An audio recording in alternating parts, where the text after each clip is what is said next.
합니까? 하시겠어요? 가우스의 번째 어려운 말이 있는데요. 쉽게 심플하게 하면 상속세입니다. 상속세를 정책을 어떤 방향으로 하느냐 하는 그런 문제를 다루는데요. 이 세금 관련 전문가들은 여러 가지項目에 대해서 우리나라 세무이 세계가 굉장히 전근대적으로 가고 있는데 그중에서 가장 첨단을 가고 있는 게 상속세입니다. 그 일반 국민들이 가지고 있는 사고는 거의 한 20세기 중반, 한 1970, 60년대 그런 사고가 있습니다. 그 당시에는 상속세가 그렇게 했었습니다. 상속세의 형평, 부자들한테 세금 이런 그 생각을 가지고 있고 그것이 대한민국뿐만 아니라 전 세계가 있습니다. 우리 나중에 발표하겠지만은 스웨덴 같은 경우에 상속세 전 세계 1등이었습니다. 지금 70%에 지금 우리나라에서 유산세 상속인데 7억세 상속세 이렇게 해가지고 유산형도 하고 7억경을 하고 더블로 딱딱으로 이렇게 세금 매기고 70%에 갔었습니다. 그런 스웨덴이 20세기 1등이었는데 지금 꼴찌입니다. 상속세 없애버렸습니다. 왜 그렇겠습니까? 살려면은 그 나라가 잘 되려면은 이 새로운 세상의 흐름에 맞춰서 그들을 바꿔야 됩니다. 그런 의미에서 오늘 이 전문가들이 나서가지고 오늘 발표한 사람도 그렇고 토론한 사람도 그렇고 전부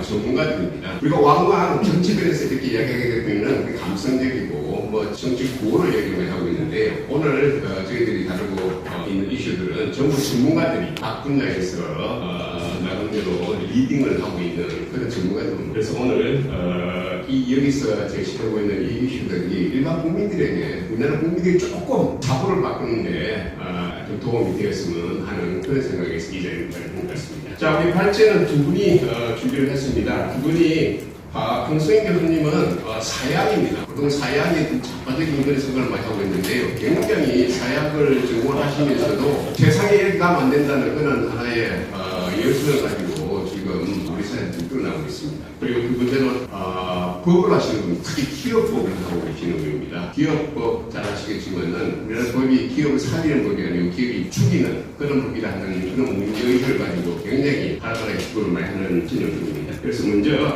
두 분의 발제를 한 15분에서 20분, 맥시멈 한 20분 발제를 듣고 그 다음에 그럼 넘어가도록. 자, 먼저 홍성현 교수님 박수 모시겠습니다.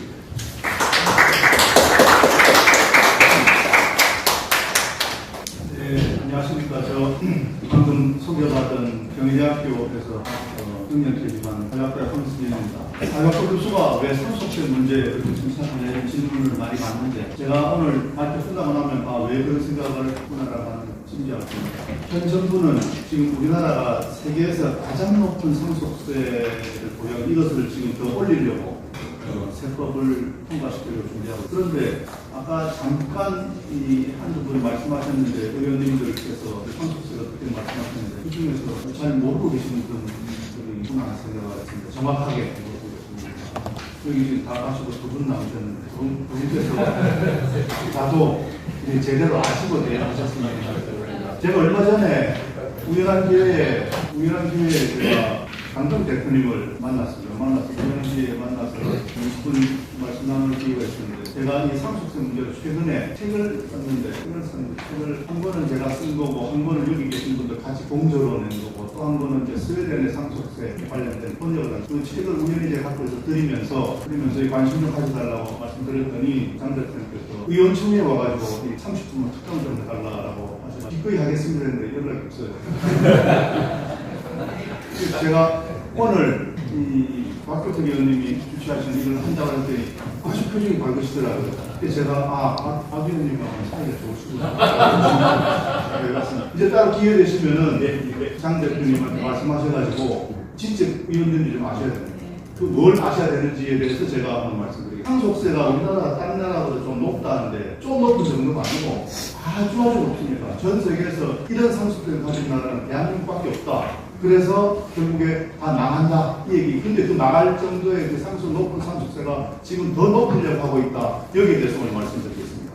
그 법이 민주당이 통과시키려는 법이 두 개가 있는데 또 하나가 주가누기 방지법이고 또 하나가 지금 상속세 제도 중에서도 그나마 중소기업이 가업을 승계할 수 있는 아주 가난하다는 술구멍 같은 이 가업 상속 공제 제도가 있는데 이것을 무력화하려고 시도하고 있습니다. 지금 가업 상속 제도 이 적용되는 회사의 요건이 10년 경영인데 그 30년으로 해당되는 회사들이 극히 적을 겁니다. 또 하나는 우리가 이런 제도를 갖고 있음에도 불구하고 가압상속 제도의 혜택을 보는 회사들이 100개 미만이다가 최근에 좀 늘어가지고 200개 정도 됐습니다. 근데 독일에 똑같은 제도가 있는데 독일에는 평균 1년에 10,000개가 넘습니다. 우리는 지금 굉장히 많이 늘어서 나중에 자세히 말씀드리겠습니다. 굉장히 많이 늘어서 거의 혜택 보는 그 회사들이 5천억 정도인데 독일은 55조 정도 되고 있다. 거기에 대해서 말씀드리려고 합니다. 상속세가 기업 존속의 결정적인 요소다 인정하실 겁니다. 또 하나가 이 기업이 국가 경쟁력 또 국가 경제에 아주 기본이다 이 말씀을 드리겠습니다. 역사적으로 사유재산을 폐지하는 정책을 내세운 나라가 2개가 있었는데 그 중에 하나가 베네수엘라고 또 하나가 스웨덴입니다. 그런데 그 정책을 계속 고수했던 베네수엘라는 망했고 그 다음에 그걸 깨닫고 이렇게 하면 안 되겠구나 깨닫고 상속세를 없애고 기사회생한 나라가 스웨덴입니다. 여기에 대해서 오늘 자세히 말씀드릴게요. 그럼 우리나라가 상속세를 도대체 어떻게 해야 되나 여기에 대한 절박한 어떤 심정으로 의원님들께 또 여기 있는 홍세리 청중들께 호소드리려고 이 자리에 나왔습니다. 주가누리방지법은 민주당의 이소영 의원이 발의했는데 작년에 발의했는데 이게 뭐냐면은 이런 겁니다. 상속세를 줄이려고 대주주가 이것으로 주가를 낮게 하려고 한다. 그래서 그걸 막아야 된다. 그러니까 그 회사의 순자산을 평가해서 상속세 내리자. 그래서 PBR을 0.8 미만이고선 다 강제적으로 0.8로 계산해가지고 상속세를 내린다 이겁니다. 시장이 정해놓은 그 주식 가격, 그 무시하고 정부가 상속세 내리는 가격을 정하겠다는 겁니다. 그런데 시장을 무시하고 국가가 가격을 결정하겠다라고 하는 거, 그게 뭐냐면 그게 사회주의입니다. 그런데 기업들이 국가가 높아지면 상속세를 많이 내게 되니까 주가를 낮추려고 하는 마음이 있겠죠. 그래서 예를 들면 기업 홍보를 안 합니다. 근데 기업 홍보를 안 한다고 해가지고 그걸 가지고 처벌할 수 있습니까? 처벌하지 않는 거 아닙니까? 또 하나는 주가를 이거저거 낮추겠다고 하는 게 과연 시장에서 가능할까?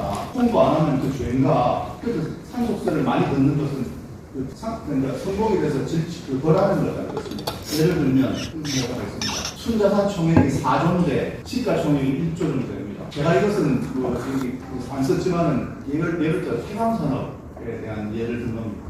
이 회사가 순자산 총액이 4조인데 시가총액이 1조입니다. 그러면 PBR이 0.25입니다. 대주주 지분이 그 회장이 30%고 그 우호 지분이 합해서 54% 되는데 예를 들어 50%라고 치고 그러면은 시가총액이 1조니까 총 자산은 5천억입니다. 그렇죠? 5천억입니다. 그럼 상속 발생하면 현행 세제에서는 상속의 67%니까 자기 갖고 있는 5천억에 대한 60% 그러니까 3천억을 이소영 의원이 발의한 것은 이렇게 하면 너무 적다는 거죠. 그래서 순자산이 4조인데 왜 적게 냈냐? 순자산이 4조에 대해서 0.8, 3조 2천억을 기업 가치로 보고 그 중에서 50%가 주가 총액은 1조 6천억이 당신이 가지고 있는 주가 총액이고 거기에 대해서 60%를 내지 않고 여기서 살짝 낮춰줬습니다. 60% 내지 않고 할증제도 대지에서 50%를 내자. 그러면 8천억을 냅니다. 원래는 3천억을 내는데 할증제도 합쳐서 60% 해가지고 3천억을 내야 되는데 이소영 법안에 의하면 8천억을 냅니다. 그러면은 기존의 3천억에 2.67배를 내게 되는 겁니다. 자, 어떻게 되겠습니까? 결국 시장에서 팔아서 내야 되지 않습니까? 팔아서 내는데 자기 주식을 100% 다 팔면 5천억인데 세금은 8천억 내야 되지 않습니까? 똑같은 케이스가 스웨덴에서 있었던 겁니다. 그래서 스웨덴이 다 망해가니까 상속세를 어쨌든 겁니다.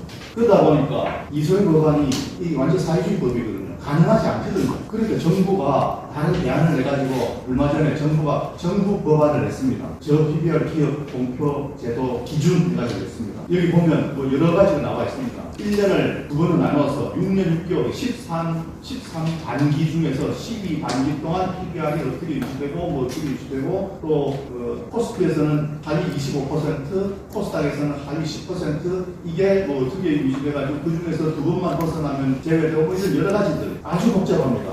경우의 수가 너무 많아서 누더기 보이는 겁니다. 그런데 정부는 이런 법안을 내지 않을 수 없었던 겁니다. 왜? 이전 법안이 말도 안 된다는 게 알거든요. 그러면 주주들은 뭘 해야 되냐? 경영 잘하는 거, 기술 개발에 신경 쓰지 않고 뭘 해야 되냐? 이 여러 가지 제도 여기에 맞추려고 모든 것들을 여기에 매진해야 됩니다. 그러니까 우리 13반기 중에서 2개의 반기는 주가를 이 정도로 올려주자. 그럼 어떤 식으로 올려서 이런 거 끝나 신경 쓰게 돼요. 정상적으로 올라가겠습니까? 그런데 문제는 이게 너무 낮다는 거죠. 그러니까 원래 현행 세제에서 지금 현재 상속세 제도에서는 아까 말씀드린 3천억 그게 8천억을 내게 된다고 했지 않습니까? 그런데 정부 안에서는 1.3을 냅니다. 1인데 1.3, 1이라고 내는 거 이거 자체가 세계에서 가장 높은 건데 이걸 정부 안에 1.3을 내자고 하면 그러면 2.67을 내자고 합니다. 그러니까 이렇게 나오니까 이재용 의원이 됐습니다. 계획 의지가 급투했다. 바로잡겠다. 재정경제로 정신 차리라. 또 대통령도 전면 재검토하라. 그랬습니다. 그런데 PBR이라고 하는 것이 업종에 따라서 어떤 회사는 PBR이 낮고 어떤 회사는 높습니다. 예를 들어서 자동차, 금융, 석유화학, 제철 이렇게 설비 투자가 많고 단기 이익이 보장되지 않는 이런 회사들은 예를 들면 독일도 그렇습니다. BMW, 벤츠, 그 다음에 미국의 GM, 포드, 그 다음에 금융회사 도이체방크, 시티그룹, 화학회사, 바이어, BASF 전부 다 PBR이 0.5, 0.6 이 정도밖에 안 되는 회사들입니다. 그런데 업종에 따라서 높은 데가 있죠. 그럼 이걸 어떤 기준으로 해서 30점 내릴 건가? 이게 마련되어 있나? 안 되어 있는 겁니다. 국가별로 다릅니다. 우리나라는 PBR 1 미만인 기업의 숫자가 우리 코스피에서는 73%, 코스닥에서 54%입니다. 독일이 46%인데 영국과 프랑스도 비슷하게 40% 정도입니다. 어떻게 이걸 조정할 건가? 불가능합니다. 근데 왜 이렇게 상속세를 인상해서 기업 승계를 저지하려고 하나? 이겁니다. 고의 뇌물을 방지하자, 불평등 심화를 방지하자, 재벌 축계 방지하자, 어쩌고. 말하자면 사회주의 하자 이겁니다. 아까 0.8 미만은 다 0.8로 계산한다고 했지 않습니까? 그런데 그럼 0.4 PBR 0.4 미만인 회사는 100% 주식을 건너줘야 됩니다. 회사 다 100% 뺏겨버리는 겁니다. 그 회사가 뭐냐? 제가 조사해봤더니 주식회사 하나, 지금 현재입니다. 해광산업, 이마트, GS, 현대제철, 롯데쇼핑, 세아홀딩스, ACC, SK네트워크, BNK 부산 경남은행입니다. BL, 대리미죠. 포럼, 연풍, 전부 다 국유화되는 겁니다. 전체 성장에서 20% 정도 다 100% 국유화됩니다. 조금 더 남아있지 않습니다. PBR 0.3 미만이니까. 알고 계실 거예요. 국민의 국회의원들께서도 민주당 국회의원 당연히 모르고 아니면 알면서도 그렇게 해야 된다고 하실 거고. 저는 뭐 길게 말씀 안 드리겠습니다. 아담 스미스 조세 4원칙 이런 게 있습니다. 과도한 세금 걷으면 안 된다. 그럼 시장경제 망가진다. 그럼 세상 망한다. 이 얘기입니다. 여기에 반대한 이론이 뭡니까? 칼막스의 공산당 선언입니다. 칼막스 공산당 선언이 뭡니까? 상속권 폐지하고 부의 세대 이전을 금지한다 이겁니다. 개인의 축적 자본과 생산 수단을 개인이 갖고 있는 생산 수단을 국유화해야 된다. 공산당 선언 제2장 2절이 뭐냐면 이 강령이 뭐냐면 5유의 무진소득세를 도입한다. 제3강령 모든 상속권을 폐지한다. 지금 부동산에 대해서 하고 있는 주제가 바로 이거 아닙니까? 와그너 법칙이라는 게 있다고 합니다. 뭐냐면 이겁니다. 세금은 국민의 소득에 대해서 걷는 거라 재산에 대해서 걷으면 안 된다. 재산을 걷으면 재산이 자꾸 줄어들면 결국 어떻게 됩니까? 우리나라 상속세가 60%인데 지금 기업에 대한 상속세가 또 기업 아니라 일반 상속 50%인데 두 세대 건너가면 없어지는 거 아닙니까? 바로 그런 거죠. 살고 있는 집 이사 가야 되죠. 그런 거 말이에요. 소득에 대해서 과세해야지 소득세를 내고 나서 그 돈으로 마련한 재산에 대해서 과세하는 것은 헌법 위반이다라는 게 우리나라 헌법에 나와 있습니다. 이거 깨자는 것은 사회주의 가자는 겁니다. 결론은 국유화하자는 거죠. 우리나라 헌법에 국민의 재산권 보장된다. 헌법 제23조 123조 국가는 중소기업 보유 육성해야 된다. 126조 사회기업을 국유화하거나 공유로 이전하거나 그 경영을 통제 관리할 수 없다. 결국 상속세로 개인과 기업의 재산권을 박탈하는 세계에서 유일한 나라가 대한민국인데 이걸 모르고 계세요. 질문이 있습니다. 우리나라 상속세는 헌법 위반인가? 제가 볼 헌법 위반입니다. 헌법 위반입니다. 많은 회사들이 이렇게 넘어가고 있습니다. 그런데 이런 회사들 아까 배 의원님께서 라겐당 말씀하셨는데 라겐당 사실 돌아가신 건 아니고 탈모 베트남으로 떠나셨죠. 그런데 그걸 어디에 인수했냐면 홍콩계 펀드를 인수했습니다. 홍콩계 펀드는 중국 돈이라는 거죠. 중국은 상속세 있습니까? 없습니까? 없습니다. 그럼 사회주의 국가라고 하는 베트남 상속세 있습니까? 없습니까? 없습니다. 러시아 있습니까? 없습니까? 없습니다. 다 없습니다. 다 없습니다. 제 친구가 중국에서 국경대 교수로 하는 제 학교 동창인데 우리나라 상속세 이렇다 그랬더니 뭐라고 하냐면 중국에서 이런 상속세 있으면 난리 난다. 똥 난다 이러더라고요. 상속세가 있으면 결국에 상속세 대수보다 경제적인 손실이 훨씬 크다라고 하는 게 입증된 결과입니다. 또 기업의 영속성을 훼손하고 자본 축적 저해하고 기업가 정신 위축되고 국가 경쟁 약화되고 그러니까 이렇게 상속세를 올리는 것을 뭐라고 합니까? 국가는 조세 정상화라고 합니다. 그래서 상속세 올리겠다. 그럼 결국에 나라는 망합니다. 아까 우리 현진모 교수님께서 스웨덴 말씀하셨는데 스웨덴이 딱 그랬습니다. 소득세가 아주 높았습니다. 상속세도 최고였습니다. 그러니까 기업들이 다 끝났습니다. 그래서 망하기 일보 직전에 어느 정당에 나섰냐? 결국 집권 사회민주당에 나서서 상속세를 쳤습니다. 만장일치로. 그래서 회생했습니다. 이케아 어느 나라 회사입니까? 아십니까? 스웨덴 아닙니다. 스웨덴 회사였죠. 하도 소득세가 높고 상속세 높고 하니 떠났습니다. 돌아갔을까요? 못 돌아갔습니다. 왜요? 이전 비용이 너무나 천문학적으로 드는 겁니다. 테트라팩이라고 종이로 만든 팩 종류는 전부 이 회사 겁니다. 한국엔 한국 테트라팩이 있었습니다. 이 회사 떠났습니다. ABB라고 사업하는 분들은 아실 텐데 떠났습니다. 여성분들 아시죠? 의류회사 H&M, 에릭슨이라는 전기회사였습니다. 다 떠나려고 하니까 이제 그런 회사 다 떠나려고 하니까 이제 떠나지 말라고 법을 바꿔주는 겁니다. 정부에서. 너희 좀 예외를 해줄게. 그럼 어떻게 되겠습니까? 법이 무더기로 되죠. 아스트라제네카 아시죠? 아스트라라는 회사가 스웨덴 회사였습니다. 아주 상징적인 사건이 있습니다. 지금 왜 제네카가 되냐? 제네카라는 영국 회사가 인수했거든요. 그때 당시 상수가 70%였습니다. 상수가 발생하니까 상수서 내려고 주식을 팔려고 내놨죠. 근데 주가가 어떻게 되겠습니까? 떨어졌죠. 주가가 3, 4% 폭락했죠. 주식을 팔면 또 뭘 냅니까? 양도세를 내지 않습니까? 그러니까 주식을 100% 다 팔고도 재산을 완전히 잃고도 빚을 짓는 겁니다. 그 결국에 어떻게 합니까? 파산 선고했죠.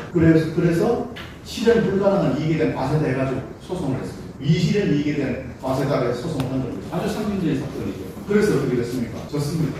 민주당은 됐습니다. 사회민주당은 뭐라고 했냐면 부의 편중에 따라 대가다. 아마 우리나라 민주당은 이렇게 나올 겁니다. 조세 행정세에 있었는데 복지면 민간이 무너진다 이랬고 우파 야당은 뭐라고 했냐면 결국에 기업들 외국에 다 먹힌다.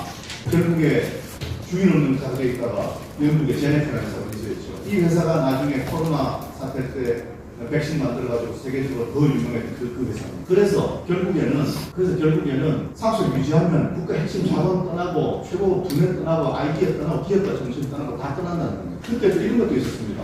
우리하고 비슷한 건데 기업이 초과 이익이 나면 노조의 응급으로 배당을 해야 되는 규정이 있었어요. 지금 우리도 초과 이 안수제로 비슷한 게 만들어지지 않습니까? 딱 이겁니다. 그래서 그 노동자 기금으로 편입해가지고 그걸로 주식을 사가지고 기업을 노조의 소속으로 하겠다는 거죠. 그런데 그러고 나면 기업들이 떠나고 그러니까 그러고 나서 90년 들어오면서 국가가 연속으로 몇 년 적자를 봤죠. 그게 없었죠. 그게 경제위기가 왔습니다. 스웨덴 사회주의 국가로 변신하면서 세금, 연금, 복지 이런 것들 굉장히 올린 국가가 됐는데 그러면서 뭘 이뤘냐? 노동 의욕을 상실해서 노동력 대비 비취업 성인 인구 비율이 OECD 중에서 가장 높았습니다. 이 나라가 이제 망해놨죠.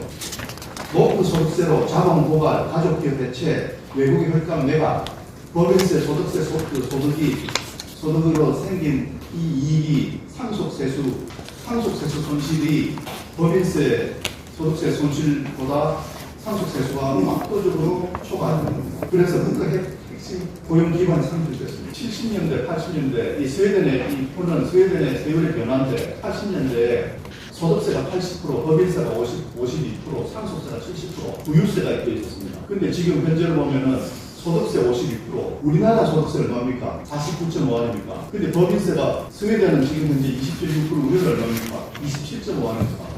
상속세는 스웨덴 제로입니다. 결국에 스웨덴이 상속세를 폐지하고 이런 변화가 생겼습니다. 2004년 상속세 폐지할 때 그때 대비해서 2025년에 상장기업 수가 증권시장 상장기업 수가 274개, 909개로 증가했고 10억 달러 이상 유니콘 기업이 48개가 나왔습니다. 그때 당시에 2개 있었다는 겁니다. 인구 대비 미국 다음으로 세계 2위입니다. 소득 대비 가계자산 비율이 1990년대 2배에서 2025년에 7.5배로 성장했습니다. GDP 대비 가계와 순금융자산 75% 246%로 급증했습니다. 빌리언의 수가 2명에서 56명으로 늘었습니다. 이렇게 기사회생한 겁니다. 왜? 상속세를 없애서. 이런 변화도 있습니다. 상속세 폐지 이후에 상속세 없으니까 우리 상속세 없으면 세수가 줄어들지 않습니까? 그러지 않고 이 표를 보십시오. 상속세 없으니까 세수가 훨씬 늘었던 겁니다. 그 다음에 또 하나는 GDP 대비 조세 비율이 훨씬 낮아졌습니다. 시장 경제를 충실히 한 효과가 이렇게 나타나는 겁니다. 한국 스웨덴 비교를 하면 스웨덴이 세금 훨씬 높다고 하는데 그렇지 않습니다. 한국이 훨씬 높습니다. 재산세가 스웨덴은 우리로 치면 120만 정도 상한제입니다. 이때 재산세는 재산에 대한 세금이 아니고 재산을 관리해준 그 비용 정도만 받습니다. 120만 정도 받습니다. 취득에 대한 어떤 행정비용 정도 받습니다. 우리나라는 어떻습니까? 1주택 얼마, 3주택 얼마, 법인세는 아까 말한 28.8%, 우리 27.5%입니다. 그 다음 양도소득세는 스웨덴은 30% 관여세율입니다. 그 다음에 또 2월이 가능합니다. 자기가 더 큰 집을 사서 가면 2월이 가능합니다. 우리는 얼마입니까? 두 채일 때는 65%, 지방세 6.5% 있으니까 71.5%, 3주 키일 때는 80몇 %. 30년 사가지고 3천이 됐는데 강남에 5억짜리 사는데 지금 50억이 됐다는 겁니다. 거기에 대해서 인플레 이런 거 전혀 생각 안 합니다. 또 대부분 나라들은 배우자 상속세가 없습니다. 우리는 있습니다. 주택 기업에 관한 공제액이 대단히 높은데 우리는 이런 거 없습니다. 자, 우리나라가 상속 증여 세수가 1.4% 이 정도다가 지금 4.몇%입니다. 연봉 1억의 사람이 세금 내는데 집 팔아서 10억 이익 본 사람이 왜 세금 안 내냐? 말이 되냐? 이런 얘기를 하고 있습니다. 그런데 이건 경제학 기초도 모르는 사람이 아니에요. 그런데 그런 얘기를 대통령이 할 때 그 다음에 경제 전문가들이 왜 그거 틀린 이유를 왜 아무도 지적 안 하는지, 왜 학자들 아무도 지적 안 하는지 알다 하도 모를 얘기입니다. 우리나라 상속 증여세 세수 비중이 OECD의 10배입니다. OECD 평균 0.4%, 우리는 4.36%입니다. 10배입니다. 우리나라를 비롯해서 38개 OECD 상속세를 전부 다 비교를 했는데 우리나라가 압도적으로 높습니다. 60%, 일본은 55%입니다. 그런데 일본은 비상장 기업의 80%를 상속 공제해 줍니다. 5년 뒤에 면제해 줍니다. 그러니까 실효세율이 80% 면제니까 20%에서 50% 내니까 얼마입니까? 실효세율이 11%입니다.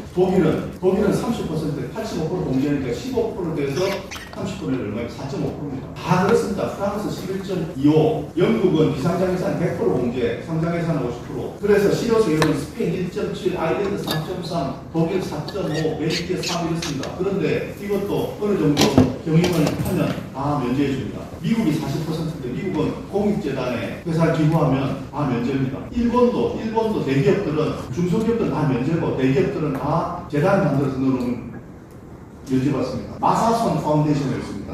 들어보셨습니까? 손정희 회장, 이름이 뭐죠? 마사손 파운데이션이라고 그 소프트뱅크 회장, 그분도 파운데이션 만들어놨죠. 그래서 자녀들 전혀 상속세가 없습니다. 대부분 나라는 이렇게 상속세가 없습니다.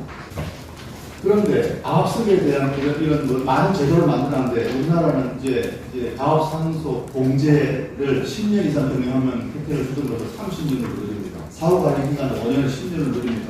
대상 기업의 업종도 1,200개에서 711개로, 720몇 개로 축소했습니다. 이렇게 해서 가압 상속 공제로 공제하는 공제액이 5,400원입니다, 작년에. 근데 이거는 우리나라 세수의 0.0014%. 우리 세수에 그거 죽이자고 이렇게 기업을 다 죽이려고 하고 있습니다.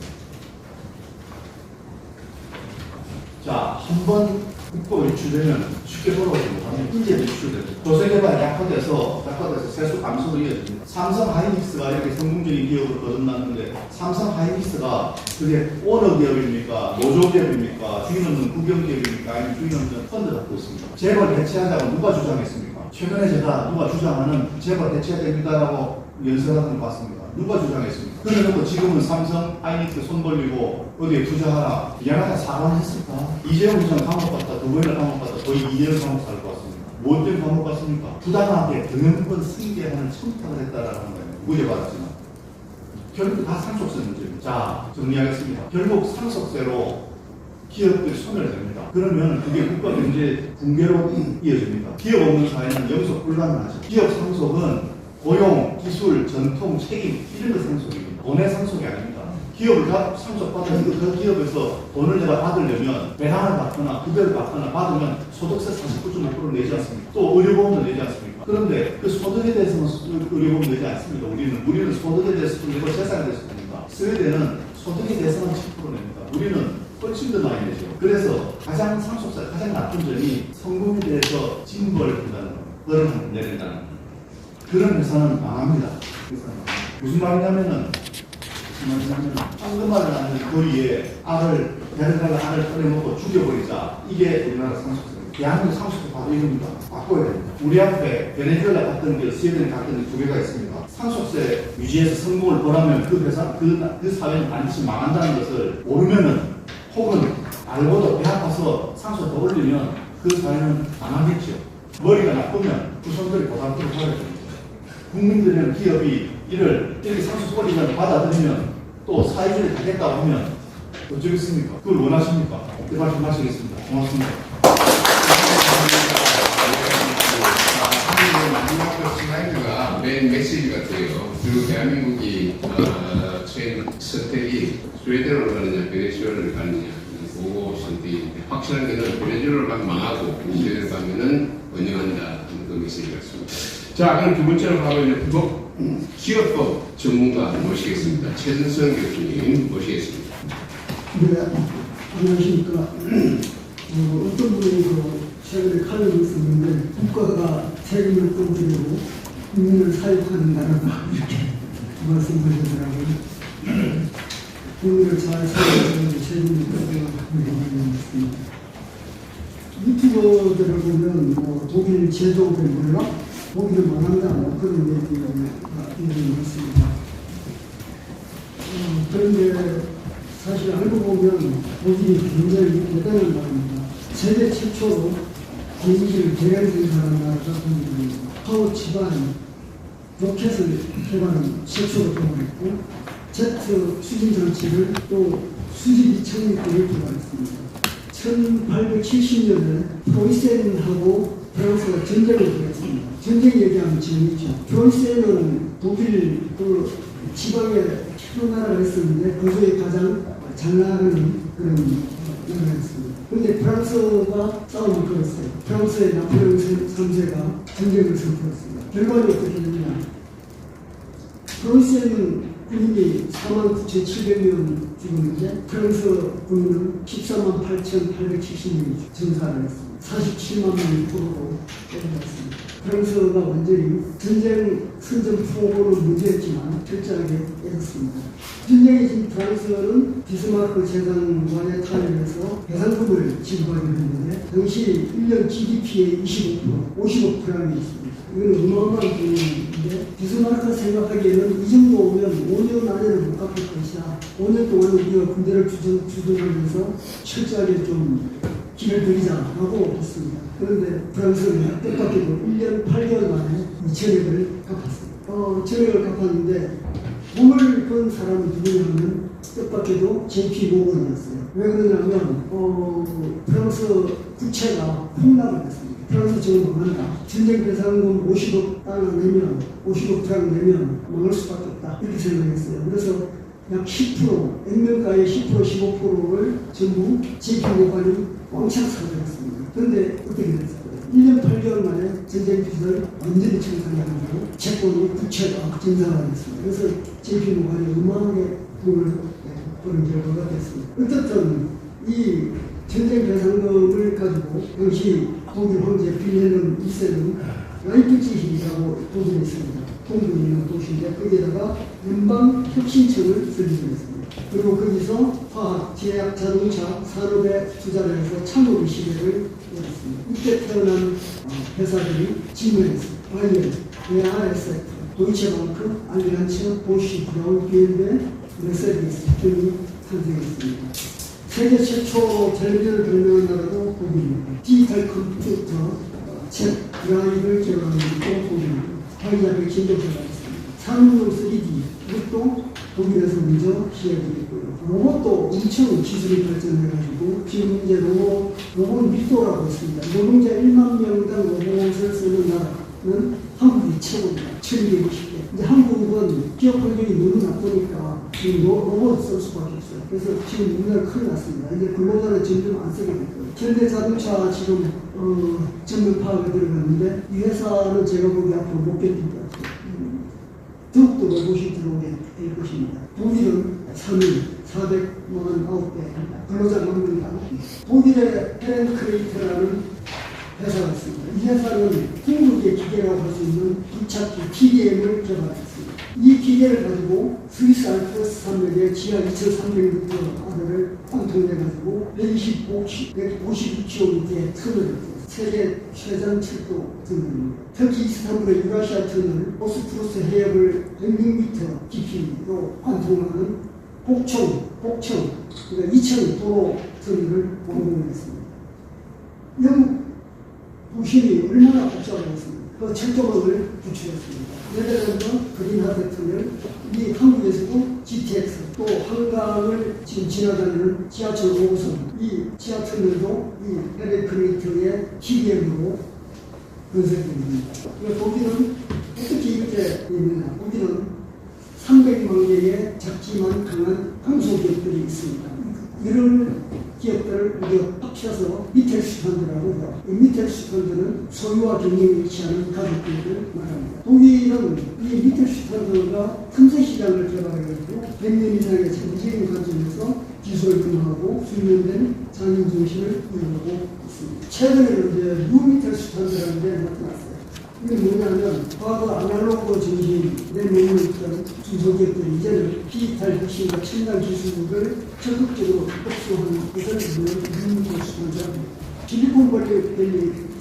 거기서는 빠른 유니콘 성장에 집중해서 앱 플랫폼, 소프트웨어 같은 눈에 보이는 빠른 서비스 혁신에 집중하는 동안 독일은 미텔슈탄드는 제조 현장의 자동화 산업계통이 소유공학, 진입장벽이 높고 묵직한 능력에 파고들어가서 현지 성과보다는 다세대에 걸친 장기적 계획과 안정성, 지속적 가능성을 중요시하고 있습니다. 말하자면 강력한 진입장벽과 부가가치 창출하고 대표적인 다국가 시대의 혁신 모델을 운영하고 있다고 할 수 있습니다. 독일은 재단제도가 굉장히 발달되어 있습니다. 오늘 제 주제를 지금 주제를 드리는데요. 독일의 재단은 굉장히 많은 종류가 많습니다. 법적 근거는 민법하고 도세기본법하고 각 주 위에 독일은 주, 미국처럼 주 단위로 되어 있습니다. 각 주의 재단법입니다.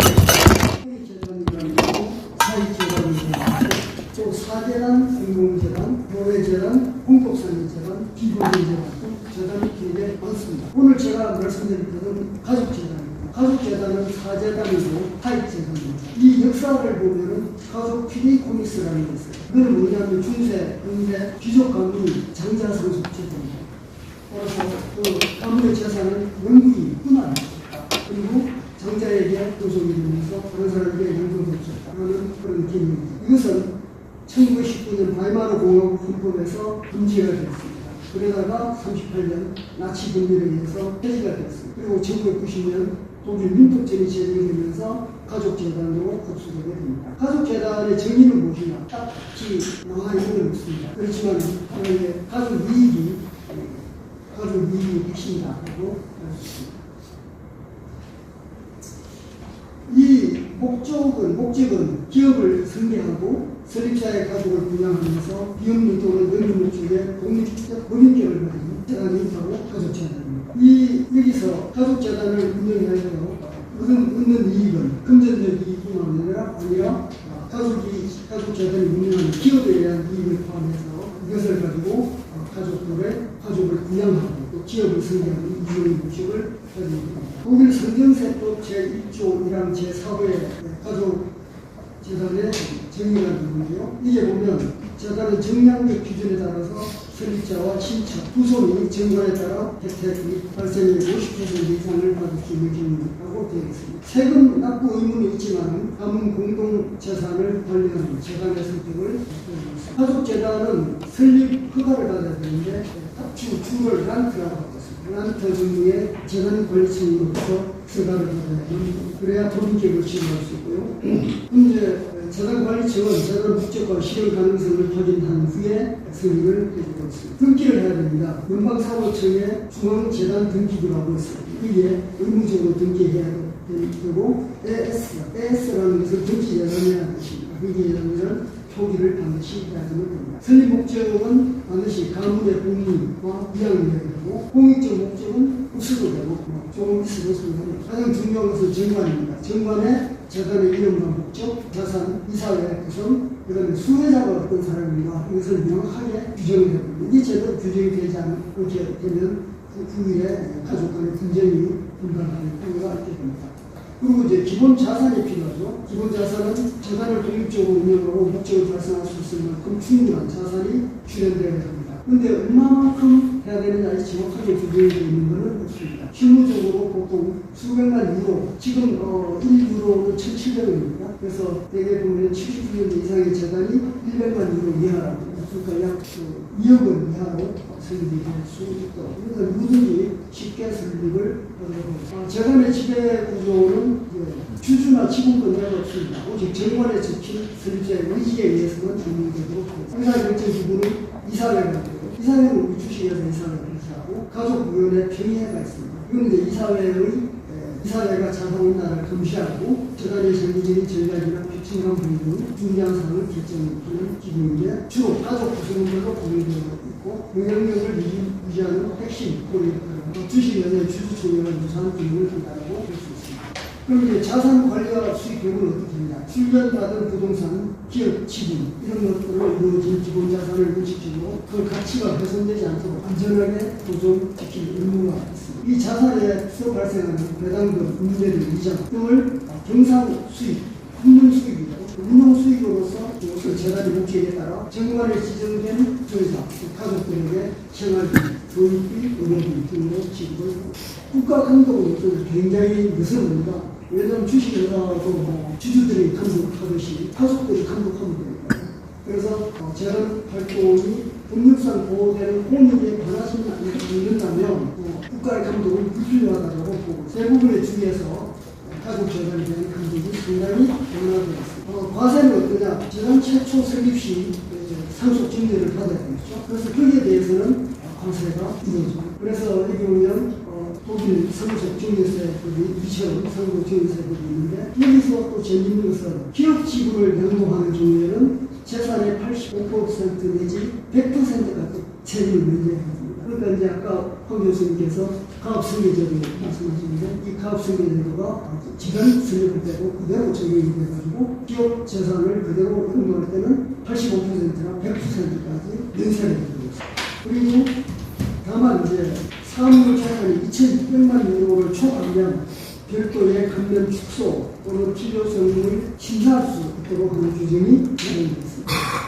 독일의 가족재단은 자산 관리를 주재하는 목적으로 하고 있는 경우가 많고, 국제 형태 자체만으로 이형태가 자동적으로 부과되는 무한의 사업으로 다릅니다. 따라서 가족재단은 상업을 하거나 적극적인 영업활동을 하지 않는 이상 자산 관리를 할 경우 원칙적으로 영업세가 과세되지가 않습니다. 그리고 이제 또 재단이 얻게 되는 재단에 대한 배당금은 일반 개인에 대한 배당금보다 훨씬 세율이 낮습니다. 그래서 재단에 배당할 때는 특혜가 주어지도록 되어 있습니다. 그러니까 독일 국민들은 재단을 통해서 배당도 적게, 배당을 많이 받으면서 세금을 적게 낼 수 있는 이런 정치가 마련되어 있고요. 구체적인 세율은 배당을 하는 회사가 뭐냐에 따라 달라집니다. 유한회사냐, 주식회사냐, 한국학자회사 이런 식으로 모 회사에서 배당을 주는 회사의 형태에 따라 다릅니다. 다음 가족재단이라고 적극적으로 영업을 하면 영업세 과세 대상이 되겠습니다. 여기 이제 가족재단이 수익 활동에 대해서는 일반 법인세를 내야지게 됩니다. 영업을 하게 되면 법인세를 냅니다. 자산을 관리하는 세금을 내는데 가족재단이라고 영업을 하게 되면 법인세를 내야 되는데, 법인세는 15%이고 동독지역 지원을 하기 위해서 연대 부과금이라고 있습니다. 다 합치면 15.825 정도입니다. 얼마 안 되죠. 그다음에 가족재단 구성원들이 받는 돈, 매년 받는 배당금이 있습니다. 그 배당금은 이건 이제 소득세로서 원천징수의 대상이 됩니다. 그런데 이거 금액이 얼마냐면 25%하고 또 연대 부과금이 추가되기 때문에 26.375%의 세금을 내게 됩니다. 그 다음에 이제 대체상속세라는 지금 누구 느꼈군요. 대체상속세라는 게 있어요. 이건 뭐냐면 가족재단이 취득하는 재산은 상속증여세법에 따라서 감면제도가 적용된다고 아까 말씀드렸습니다. 동시에 대체상속세라는 게 있습니다. 이게 뭐냐면 재단이 한번 재산을 이전받으면 재단은 죽지가 않아요. 거기는 죽지 않기 때문에 영원히 세금을 안 내게 됩니다. 이건 좀 불합리하다 해가지고 재단도 30년마다 자산 재평가를 해가지고 다시 상속을 하는 이런 제도를 마련을 했습니다. 이게 대체상속세입니다. 그래서 1세대를 우리가 대개 30년 정도 봤으니까 30년 주기로 다시 상속세를 부과하는데 일종의 재물임세가 되겠습니다. 그런데 상속세를 얼마를 부과하냐면 세율이 가장 낮은 제1등급 직계가족 2명이 자녀가 상속세를 받는 것으로 간주해가지고 대체 상속세를 받게 됩니다. 근데 또 이때도 역시 또 사업재산인 경우 역시 상정세법에 따라서 가압상속 제도가 적용이 되어 자산의 85% 내지 심지어는 100%까지 면제가 됩니다. 독일의 상속세를 잠깐 보면 아까 공교수님께서 상속세 우리나라가 제일 세다 했는데 독일도 마찬가지로 굉장히 약합니다. 1등급 우리로 가장 유리한 등급 아까 제가 자녀가 1등급을 했는데 배우자, 자녀, 손자녀, 부모, 조부모 세율이 7% 내지 30% 가장 많은 경우가 30%. 우리는 지금 사장님 하는 경우 50%고 회사 직원의 경우 60%가 그리고 이제 기본 공제액이 있습니다. 배우자에게는 50만 원, 자녀에게는 40만 원. 그리고 자녀가 없어서 자녀의 손자에게 이때도 이 대속상속이 하지 않습니까? 이때도 40만 원가 문제가 됩니다. 2등급이 형제, 자매, 조카, 처남, 처제, 동서이고 이혼한 전 배우자한테도 상속을 주게 되어 있습니다. 이거는 이제 조금 세네요. 43%. 그다음에 이제 비혈연 관계에 되면 50%. 그리고 중소기업에는 상속 특례제도에 있어서 35%, 85% 내지 100% 문제가 되고. 그래서 대체 상속세 때문에 독일의 유명한 대기업들, 비거트 가문이나 알디 가문 이런 대기업들도 30년마다 대체 상속세를 내거나 또는 기업 지분이기 때문에 면세가 되어가지고 거의 안 내거나 그러게 됩니다. 근데 30년 후에 내다 하더라도 전수님 동안 충분히 준비를 해서 내기 때문에 자산운용 계획을 세우고 적립을 쌓아올 수 있고 사람은 갑자기 죽지만 이건 30만 년 만에 죽게 되어 있기 때문에 준비를 할 수 이게 참 중요한 거라고 생각합니다. 그리고 또 30년 동안 연락을 할 수 있습니다. 그래서 사정이 안 좋으면 30년을 나누어 낼 수 있도록 되어 있습니다. 이렇게 너무나 득혜를 주기 때문에 독일의 가족 재단은 창업주의 세대를 넘어서 100년, 200년 넘게 기업의 정체성을 유지하면서 자손들의 경제적 안정까지 보장해 줄 수 있는 아주 정교한 제도라고. 그래서 이제 가족 재단을 통한 자산과 기업 승계를 통한 상속 이게 가장 중요한 이유는 상속 분쟁의 원천이 차단되고 지금 이제 우리나라 변호사계가 굉장히 혼란을 받았는데 너무 이제 변호사가 많이 배치돼요. 1년에 1,750명씩 나갑니다. 일본은 인구는 1억 3천만 명인데 1년에 1,400명만 변호사 시험을 합격하도록 제도가 됐습니다. 그런데 우리는 지금 로스쿨 학생 2,000명 졸업하고 그래서 1,750명 매년 뽑던 하니까 변호사가 너무 많아가지고 지금 5,000명의 변호사가 지금 직장이 없이 떠돌고 있다고. 그러다 보니까 우리가 지금 몰리면 가정사건에 되게 몰려가지고 전부 상속사건, 이혼사건 이런 데 지금 변호사들이 몰려 있어요. 그래서 이제 그러다 보니까 이게 이혼사건도 엄청, 이혼사건도 경제적 문제 때문에 좀 줄어드는 경우도 있지만 상속사건은 폭발적으로 지금 늘어나고 있습니다. 그런데 이 독일에서는 가족재산을 이용하게 되면 상속 분쟁이 원칙적으로 차단돼요. 분쟁을 할 일이 없으니까 거기서 배상을 받는 겁니다. 그리고 이제 또 기업이 혜택을 나눌 수가 있습니다. 그리고 가족들은 지분을 소유하는 것이 아니라 수익을 받을 권리를 갖기 때문에 기업의 경영권과 소유권이 온전히 보존될 수가 있습니다. 그럼 한국은 어떻게 되느냐? 한국은 공익권의 설립과 운영에 관한 법률이 있습니다. 이게 보면 뭐 상속세, 정력세, 소득세, 법인세, 지방세 면제할 수가 있다고 되어 있는데 또 상정세법에 또 제한이 따로 없고요. 또 특수관계인은 회사 이사가 5명 중 1명만 될 수가 있습니다. 감사는 또 중무관청이 추천하는 것도 있고 또 기본재산을 중무관청이 보통재산을 전환하는 허가를 받고 필요한 경우 외부 감사를 받고 굉장히 감시가 굉장히 심하다고 할 수 있습니다. 너무 재밌는 것은 상호출자 제한기업 집단 이게 지금 우리나라에 약 85개 되는 대기업 그룹입니다. 사실 이 상호출자 제한 대기업 그룹이 공유재단을 설립할 수 있습니다. 그런데 이 설립을 하고 나서 문제는 의결권 행사가 원칙적으로 금지되고 있습니다. 그럼 주식을 선택하고 있는데 의결권 행사할 수 없다면 어느 대주주가 그 투자를 하겠습니까? 공익권 뭐하러 만들겠어요? 의결권 논쟁이 처음부터 있으려고. 세 가지 예외가 있긴 합니다.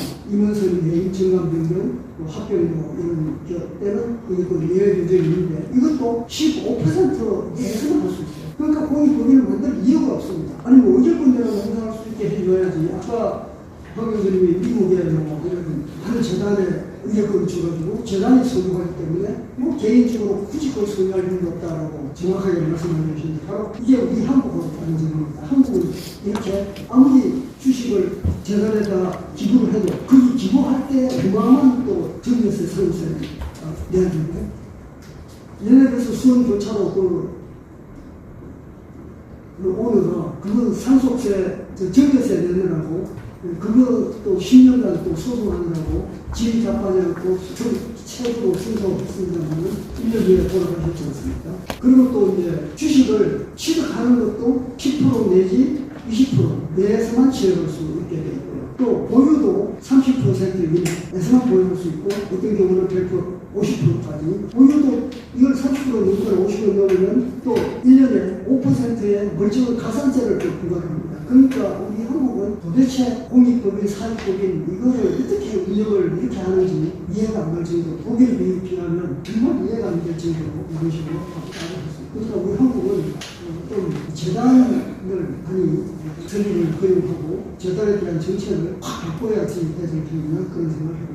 자본시장 연구원이 추정을 한 바에 따르면 한국에 지금 현재 후계자 없는 중소기업이 67만 5천 개 있습니다. 그리고 경영자 3명 중에 1명은 60세 이상인데 83.7%는 등재 방식조차 정하지 못했다고 합니다. 지금 우리 대한민국 기업들은 세대 교체기에 있는데 지금 연속성 등계가 엄청난 문제가 되고 있다면서 자본시장이 이거 여기서 지금 밝힌 주치 한국의 기업의 미래가 아무나다라고 그래서 제가 보기에는 독일 같은 이런 공익법인 물론이고 사익법인 또 가족재단 이런 것을 대규모로 허용을 해서 한국처럼 사회체를 조직이 해야 하는 중요합니다. 그렇게 해주는 것 이것이 바로 대한민국 경제 지속 가능한 미래를 한번 확실한 투자가 될 것으로 생각합니다. 감사합니다.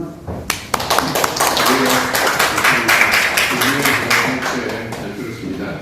일반적으로 이제 세미나 같은 걸 할 경우에는 발제는 그 관련 단체들의 그 연구 펀드를 받아서 하는 경우가 많습니다.